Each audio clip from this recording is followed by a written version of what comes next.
So right now I have 3 adults for 9 students, and every day we go to 2 different jobs. So I go to one job, and then I have another job coach go to another, and then I have another one-to-one student just for that student's needs. But next year I have a huge group. I'll probably have over 15 students. Very excited because that'll give me the opportunity then to get even more job opportunities. I truly feel like if I can get more job opportunities, I can then ask my young adult, did you like that job? And they can say yes or no, rather than, hey, you'd be a great janitor, right? I'm like almost telling them, rather than, you tried cleaning at the church. Did you like it? What did you like about it? What did you not like? And then we can try something else. So it just gives them more say in their life. And I think it's so important because I wouldn't want anyone telling me what to do. Right. So it's a beautiful thing. And then we can kind of start saying, okay, you didn't like that job. Let's go to this one. So the more job experiences I have to give them, the more they can figure out what they would want to do to make them happy and make money in their lives. Hello, everybody, and welcome to the Brighter Together podcast. My name is Janet Courtney, and my special guest today is Kari Radzik. Kari is the special education 18 to 21 transition teacher, and she is at Westosha Central High School. Makes sense that you'd be at a high school, right? In Salem, Wisconsin. Kari, thank you so much for being here. Thank you for having me. I really appreciate it. So tell us a little bit about Westosha and give us some demographics, and then tell us a little bit about you and your job. Well, Westosha Central has a lot good going on right now. We're in between Lake Geneva, Wisconsin, and Kenosha, Wisconsin. So we're in that little pod right there in Kenosha County. We're just over 1,300 students, which we've grown tremendously in the last few years. Just had a referendum pass, and we've grown. We have a new couple new additions, and then we almost had a full renovation of our entire building. So we're very, very blessed. Have a great community backing, great families. A lot of families come back here after the parents have gone and they have their kids go here, and it's just a great place to be. So very, very lucky with that. So. Awesome. So how did you get into the role that you're currently in? Yeah, so I actually was a middle school teacher for about 10 years. My middle school filtered into a different high school, but part of our conference, and they had an 18 to 21 program. So I was kind of familiar with the program idea and the option. In Wisconsin, you can have services if you have an IP up to the age of 21. When I came here to Westosha Central in 2020, we did not have this option. I saw a lot of my students. I was in like an ID autism room, and I kind of saw some students were staying after they're 18 and almost repeating classes. So my question was kind of like, how are we helping our students, and what else can we do to get them life ready, right? So a few of myself and a couple other people and our special ed director, we were given the opportunity to start a committee, and that whole year we kind of researched other schools within our state, what they've done, how they run their programs. And then we were able to create our own and pass it through our board. And our board is so, so wonderful and supportive. So we were given that opportunity then to start one the next year. So, so this has been our 4th year with this program. And my job is to employ my students, get them life ready, get their life skills, social skills, up and running. And, the things that we see, the progress we see is truly amazing. And I'm very, very blessed to have my job. So awesome. You said ID. So tell our audience what ID stands for. Sure. Intellectually disabled. So yeah. I know most of them will know, but there's always going to be somebody. What's ID? I don't know what ID is. Yep. So a lot of acronyms in education, right? So. Yeah, absolutely. So, so what kinds of jobs and tell us about the program. Tell us what, to prevent them from just doing the same thing over and over again and then end up institutionalized or work or living at home and not doing nothing. What kinds of things are you guys doing?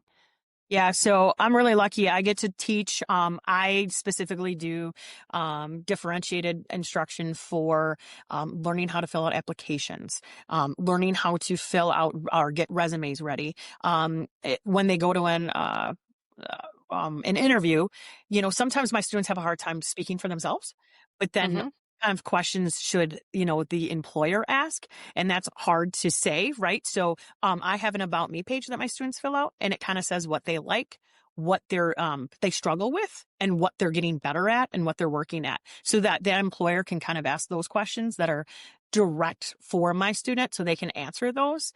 And then the conversation can kind of be more led. My students work on going out in the community, whether that's going to a restaurant and ordering for themselves, paying for themselves, making sure they can afford what they're ordering. Whoa, that's a big one. A lot Mm, of my students like ordering, the monster size meal, and they don't have that money. So it's a great experience. We go out every once a week for that. Um, nice. we go out with other 18 to 21 groups in the community, the county, to have those friendships formed. A lot of my students have the same peers in their class since they were kindergartners. So I love promoting that so they can get different friendships formed, have new people to talk to.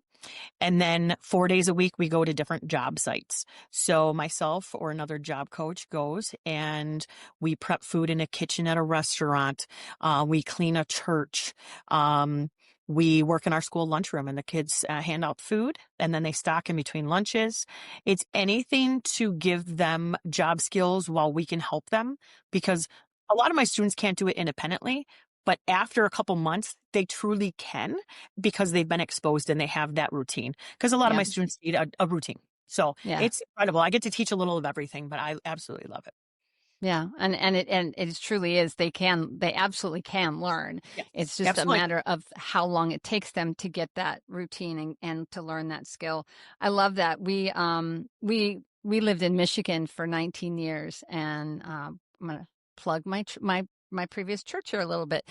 River Tree Community Church in Jackson, Michigan has a special needs adult program, and they have probably 100 special needs adults that come every Tuesday night. And there's Carol and Gary, her husband. I don't want to give out last names, but they have been running that. But Carol's amazing, absolutely amazing. And it's just exactly these are the kids that have gone through your program, like what you guys are doing. And now they come and they worship and they have a talent night and it's such a beautiful thing, and there's so few outlets for them. And this is a place, again, they know everybody, Carol's been doing this for many years. And they actually came to our church, came to River Tree, and she moved it from her previous church to this church because her church was dying and they needed a place for this to go. And, they're just, and Lighthouse was established in Jackson, Michigan. We're now in Corpus Christi, Texas, because I don't like the cold.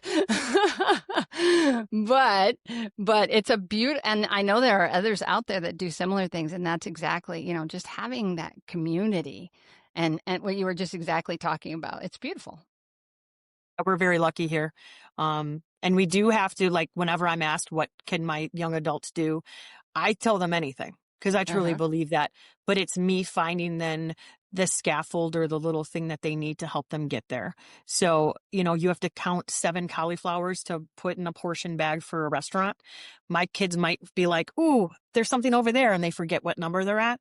I have a counting mat. I just make counting mats, and then they put it down and then they put it in the bag. They know when all the boxes are filled, they put it in, right?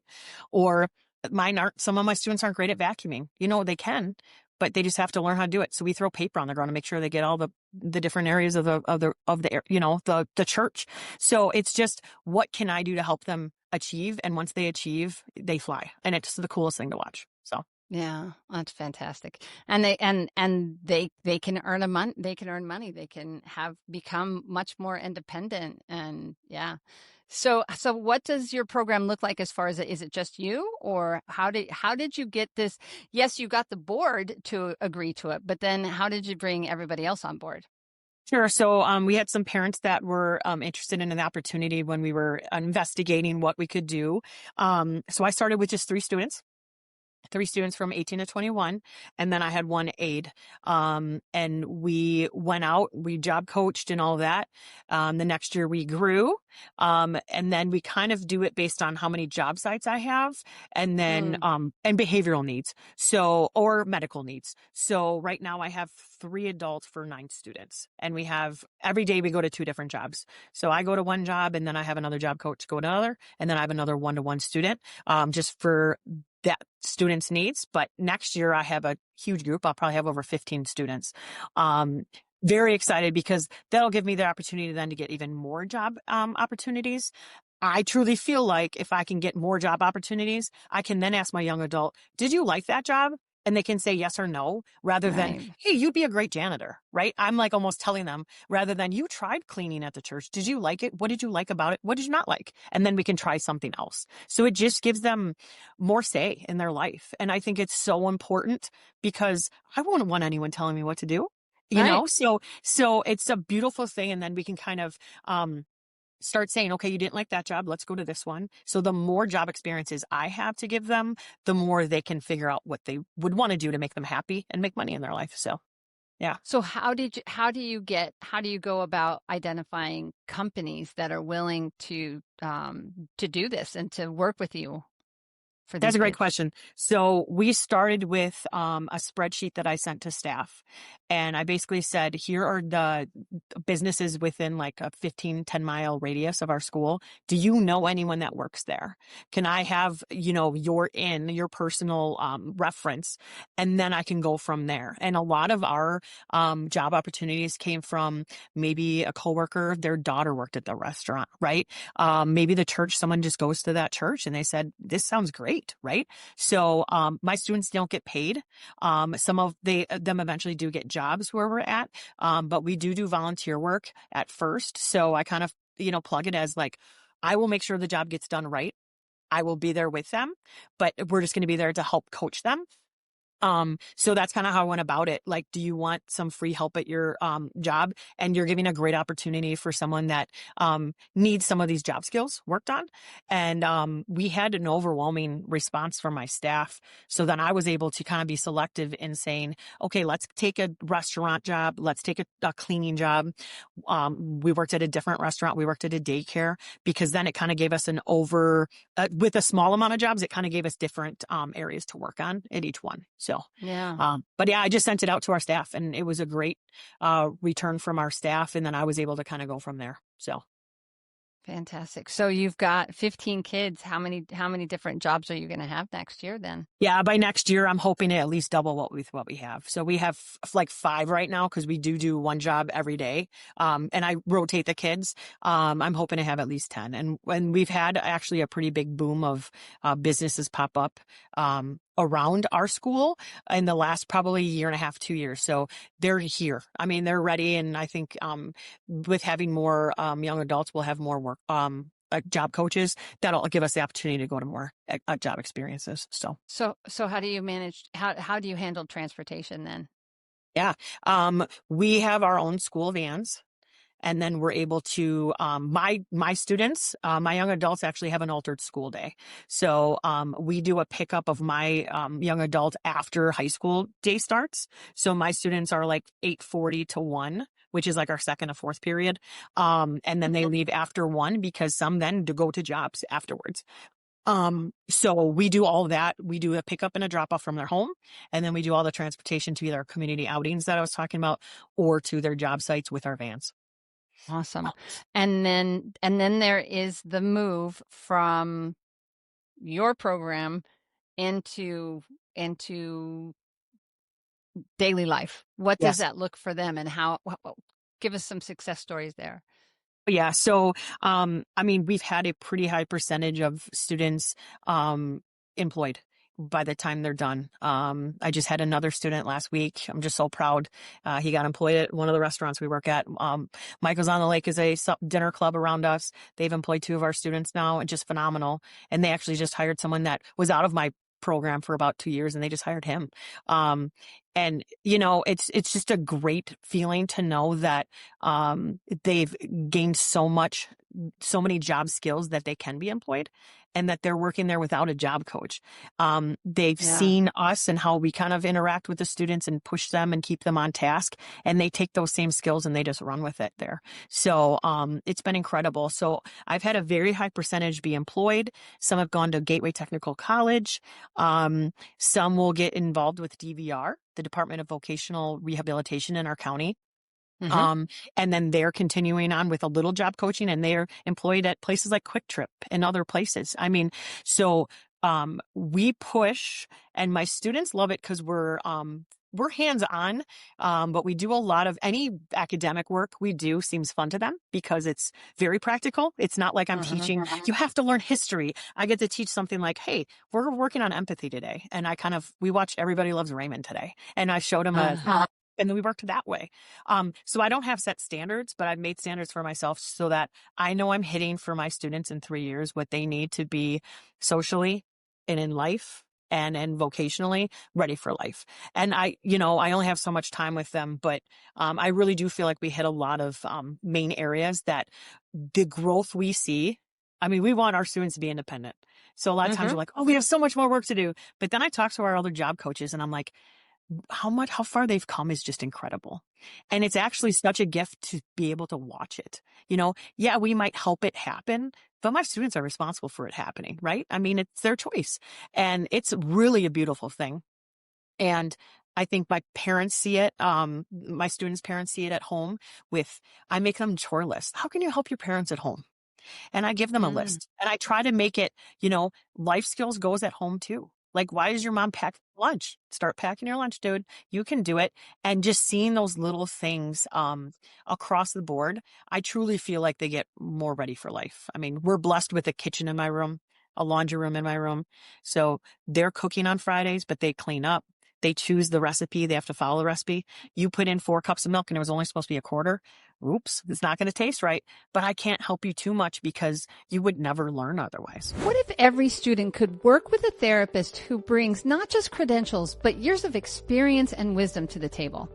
At Lighthouse Therapy, most of our therapists have over 16 years of real-world experience. We don't just fill seats. Instead, we find therapists who've seen it all and know how to help. And every new therapist is paired with a mentor to help them guide them every step of the way. Whether through virtual, hybrid, or in-person delivery, your students are getting services that's thoughtful, experienced, and genuinely human. Visit lighthouse-therapy.com/brighter together to learn more. Right. Yeah. Just so lucky. And, the opportunities that we have and that we can hone in on, due to not having standards, I'm able to see what my students need and I can really focus on that. So I'm very lucky. It's individualized. Yes. Yeah. Yeah. Truly. Which is what education really should be, right? Yeah. Every single child should have an individualized plan for them because we're all different. We're all unique. Right? Yeah. Yeah. That's fantastic. And to get them, there's and I'm not going to be able to come up with it off the top of my head. It's not there, but I know that institutionalization almost of, I know there's a term and it's not there anymore, Janet, but like they just are dependent. Because they've always been dependent and always been like a learned helplessness. Yeah, there you go. That's it exactly. Yep. Because Yep. everybody does it for me. I don't have to do it. I don't have to think about it. And you're telling them you do have to think about it and you're not helpless and you can do this on your own. And what a beautiful thing to get them to the place where they can do it on their own and be successful. It's beautiful. Absolutely. So, Lucky. yeah, you are. It sounds like it. So someone who's listening to this and they have a heart for these kids, well, hopefully you'll play this in your local area. People will hear this in your local area. How do people learn more about your program if they want to implement it? Or just pick your brain for the things because you're a wealth of knowledge, I can tell. And you have a true passion for these kids. So where do people go to learn more about you? Or if they are local, where would they go to say, hey, I'd like to, be a business that helps you out? Where would that be? Sure. So, I've spoke at the Wisconsin Transition Conference before. I know every state has those conferences. Go there, ask questions. I then gave my email out and I, helped a few people. They wanted to start up a program. I got to design my room. So they were like, what would you do in a room? And I was like, I'll tell you the pros and cons of what we did, right? Just asking in your community. But we typically looked up 18 to 21 programs in our state. And then we kind of took from pockets of everywhere to see what their differences were. People can email me. I'm on the county transition club. I do a every week there's a transition talk in our state. I go on that because no matter how much I know, I can learn more, and I go to those, and then I like some of these are so wonderful, and then they're taped, and I can give how to do healthcare transition with your students if they're dependent on you, right? So, I don't have all the answers, but there's so much out there that you can find it. So I would just suggest, if your school doesn't have an 18 to 21 option, ask about it. And then you can always open enroll your students to another district that does, in the state of Wisconsin. You can, but if you ask and get that conversation started, I think more and more schools will hopefully start to. Many schools in our area have started to. I think there weren't too many available before. And it's happening more and more because otherwise at 18, what do we say? Okay, you're done. And they're not ready for life yet. Most other kids can go get a job, or they can go to some kind of post-secondary schooling, right? And if they don't have those options, we should be providing that for them. So, I would just ask around, and like we have we have some wonderful resources around us, the county, GVR, Iris. You can ask any of those, but if you don't know if your school has one, just go in and ask. But if anyone has any questions ever, I'm always an open book and can always ask me anything. So. Do your school have a website? We do. Yep. It's just Westosha Central. And my name's on there for 18 to 21 transition. You could email us. Yeah. So anything you need. I was an architect in my past life, so I got to design my room when we got our new build. Oh, neat. So it was super cool. And I've had a lot of questions on that. Like, what would you put in your room? How would you design it? I would look back as many changing rooms as you can have because we only have one big bathroom. But it's just, there's so many things to think about. But if you have the support around you, you're going to be great. So just always ask. And I have the best special ed director, admin, school board, paras, job coaches. So like, I'm just so lucky. And our community is just so willing. So I think also if you don't have a community that's willing, you just have to go get somebody to bite. And once they see what you can do, more people are gonna bite, right? I mean, that's kind of where it starts. So. Yeah. And it's so rewarding. I mean, I've been a speech therapist for 31 years, and helping kids and seeing them be successful is the most beautiful thing you can It really is. imagine. Yeah. Yep. I mean, that's why we're here. And to see those positive outcomes is just, I tell people all the time, I have the best job in the world. I wake up every day because I know my students would be, they need us, right? And slowly we say we should be working ourselves out of a job because you're going to be independent, but there's always more coming down the line. But, we're just lucky. And, we have some of the most loving, hardworking kids in the world, and they deserve a job too. So.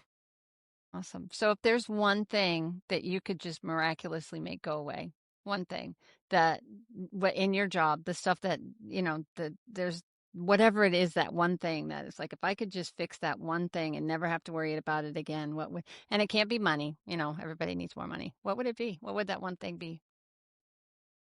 For my students, many of them can't drive.